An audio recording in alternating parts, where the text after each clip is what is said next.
कुर्सी पे बैठने वालों को जमीन की अहमियत याद रहे, सच दिखाते हैं हम। सच का सामना में आपका एक बार फिर स्वागत है। तेरी रहमतों का दरिया सरेआम चल रहा है, तेरी रहमतों का दरिया सरेआम चल रहा है। मुझे भीख मिल रही है, मेरा काम चल रहा है। तेरे नाम का वजीफा मेरी जिंदगी का हासिल, तेरे नाम की बदौलत मेरा काम चल रहा है। मैं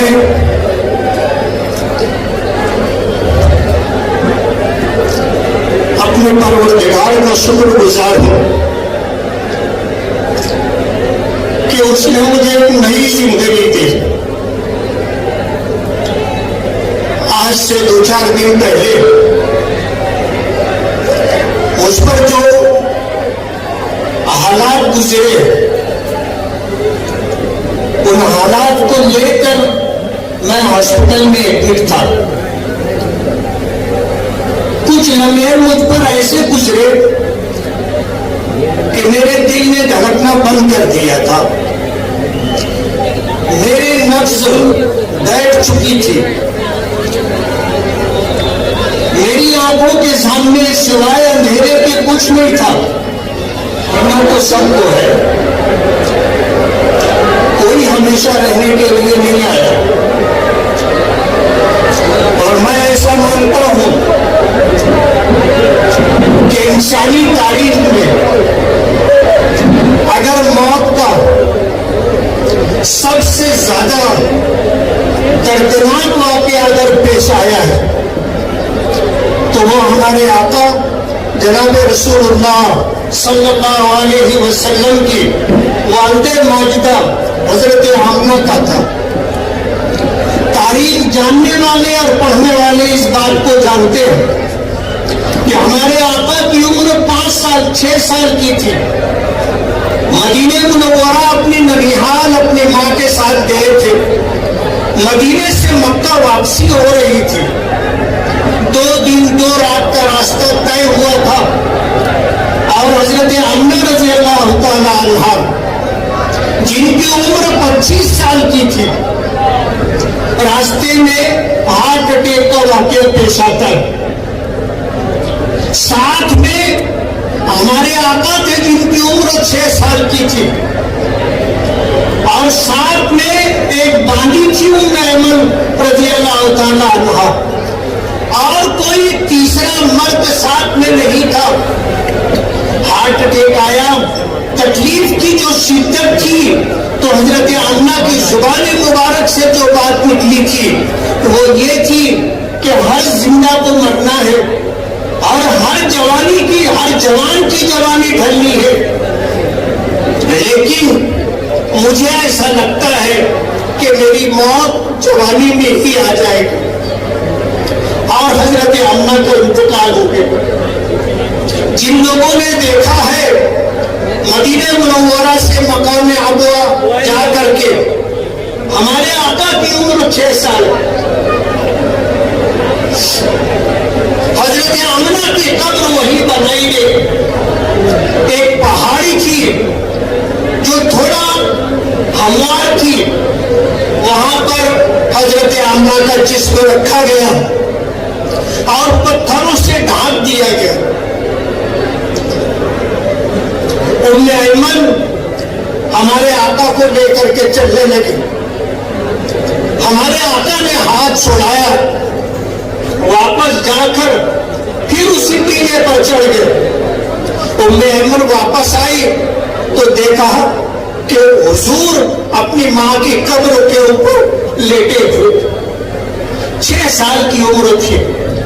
वो जमाना जब आप माँ के पेट में थे तो आपका इंतकाल हो गया था। फिर ये जमाना कि 6 साल की उम्र हुई, माँ का साया भी सर से उठ गया। हार्ट अटैक उस वक्त भी आता था, लेकिन उस वक्त लोगों को इस बात का पता नहीं था। मुझे हार्ट अटैक आया 1, 2, 3 और मुझ पर ये लम्हात गुजरे कि मेरे दिल की हरकत बंद हो चुकी थी। लफ्ज बैठ चुकी थी। ऐसे हालात में कितना वक्त गुजरा मुझे पता नहीं। मुझे ऐसा महसूस हो रहा था जैसे ख्वाब में आदमी कुछ देखता है कि कुछ लोग मेरे साथ जोर जबरदस्ती कर रहे, ऐसा मुझे महसूस हो रहा था। तो मैं भी उनके साथ मुकाबला आराई करने की कोशिश कर रहा था। मुझे अचानक ऐसा एहसास हुआ कि जैसे मेरे ऊपर कुछ लोग सवार है। अचानक मेरी आंख खुली तो मैंने देखा कि कुछ लोग मुझे दबाए हुए हैं। उनमें से एक शख्स ने पूछा कि आपका नाम क्या है? मैंने कहा मोहम्मद इस्माइल। उन्होंने मुझे छोड़ दिया। अल्लाह ने मुझे नई जिंदगी दी और मुझे लोगों ने बताया कि जब मेरे साथ ये हादसा, बीमारी के ये मामलात पेश आए तो लोगों ने खुशियां मनाई, लोगों ने मिठाइयां तकसीम की, लोगों ने एक दूसरे को मुबारकबाद दी।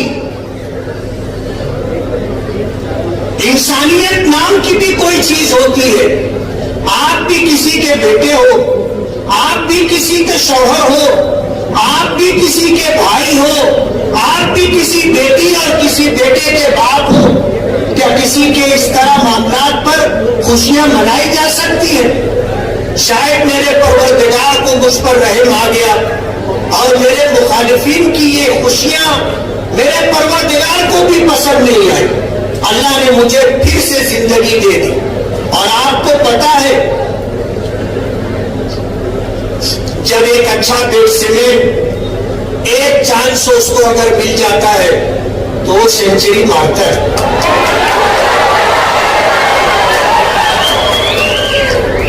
मालेगांव की आवाम देखेगी कि मेरी मौत पर और मेरी बीमारी पर खुशियां मनाने वाले आने वाले दिनों में मालेगांव के लोग उनको ऐसा तारीखी सबक देंगे कि उन्हें मरते दम तक याद रहेगा कि हमने जो गैर इंसानी हरकत की थी ये सही नहीं थी।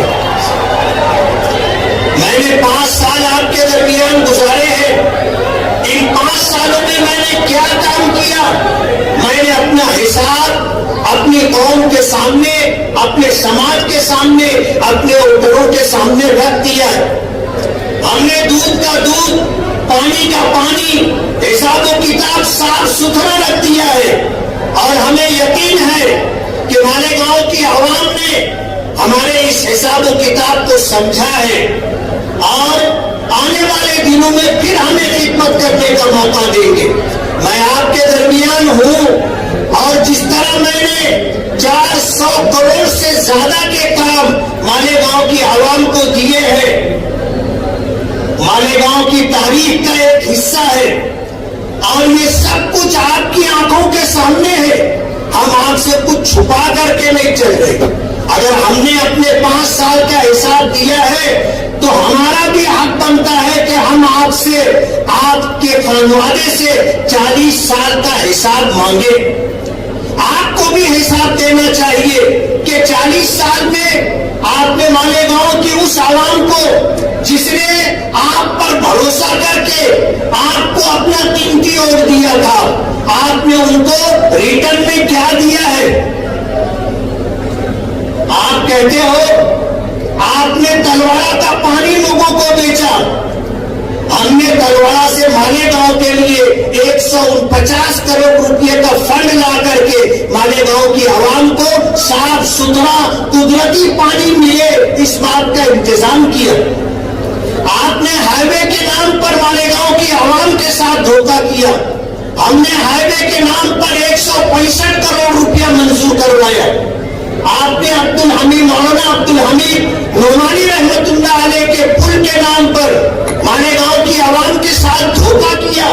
हमने 5 करोड़ 76 लाख रुपए का फंड लाकर मालेगांव की आवाम को मौलाना अब्दुल हमीद नोमानी पुल के नाम से एक पुल दिया।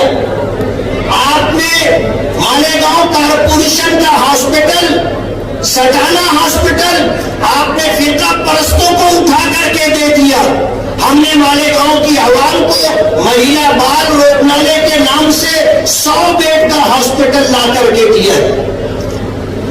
तुलना करके तो देखो, कारपोरेशन में आपका राज रहा, मेयर कभी आप रहे, कभी आपके बाप रहे, कभी आपकी माँ रही, और एक एक नहीं कई मर्तबा, बाप 2 मर्तबा आमदार रहे, मेयर रहे, माँ 2 मर्तबा मेयर रही, आप खुद 1 मर्तबा मेयर रहे, और आपके बाप शेख रशीद मरहूम वो खुद 10 साल आमदार और फिर 5 साल मेयर रहे।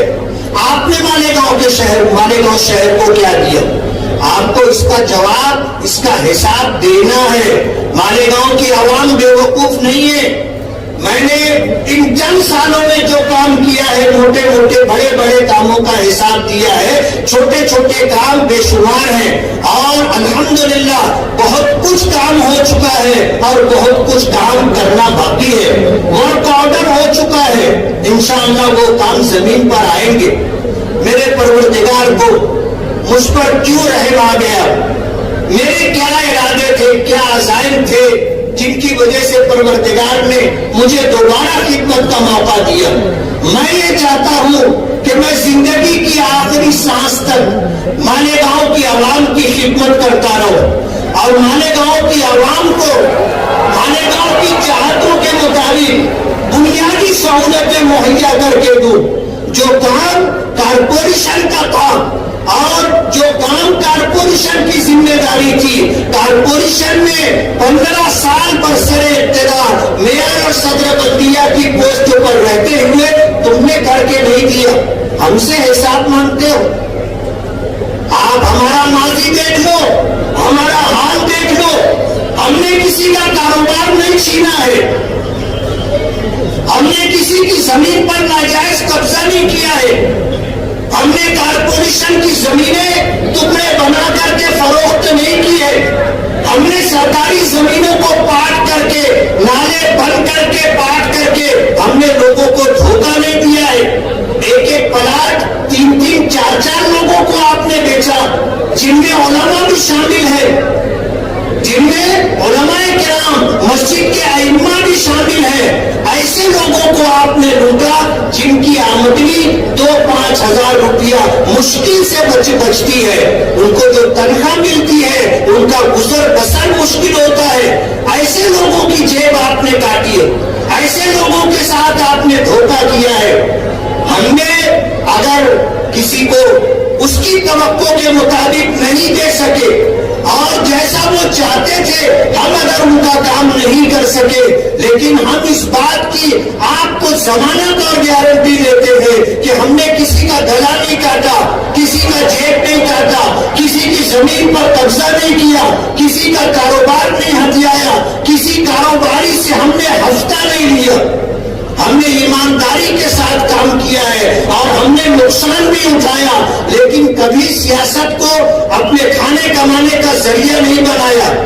आज हमें पीछे करने के लिए बीजेपी से साठ गांठ करके आप मालेगांव की आवाम की आंखों में धूल झोंकना चाहते हो।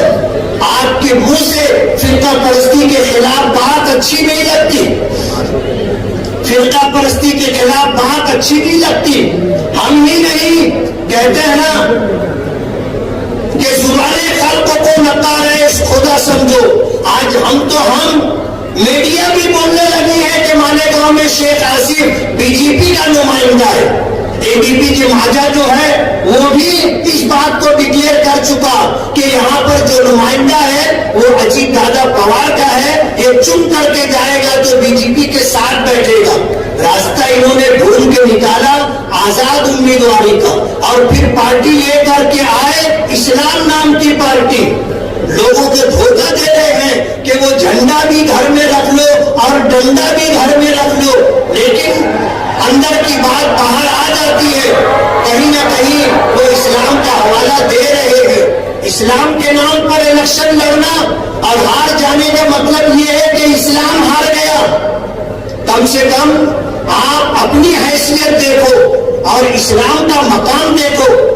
जिस तरह की हरकत हो रही है मालेगांव की आवाम अच्छी तरह समझ रही है। बीजेपी आपको सपोर्ट कर रही है और आप साइकिल को सपोर्ट कर रहे हैं, और कोशिश ये कर रहे हैं कि किसी भी तरह से इस طرح کا معاملہ پیش آئے کہ بی جے پی کو یہاں سے طاقت ملے. مالیگاؤں کی عوام نے پارلیمنٹ الیکشن میں جس طرح ملک کی تاریخ بنائی ہے کہ یہاں بی جے پی کے امیدوار کو 4527 ووٹ ملتی ہے اور اسی کانسٹیٹوئنسی مالیگاؤں سینٹرل سے سیکولر امیدوار کو 2 لاکھ ووٹ ملتی ہے.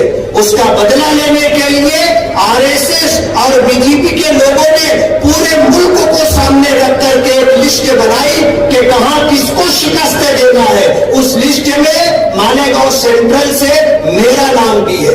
آج آر ایس ایس چاہتی ہے اور بی جے پی چاہتی ہے کہ مالیگاؤں سے میری شکست ہو اور شیخ آصف جو بی جے پی کا نمائندہ ہے در پردہ نمائندگی کر رہا ہے اس کو فتح حاصل ہو.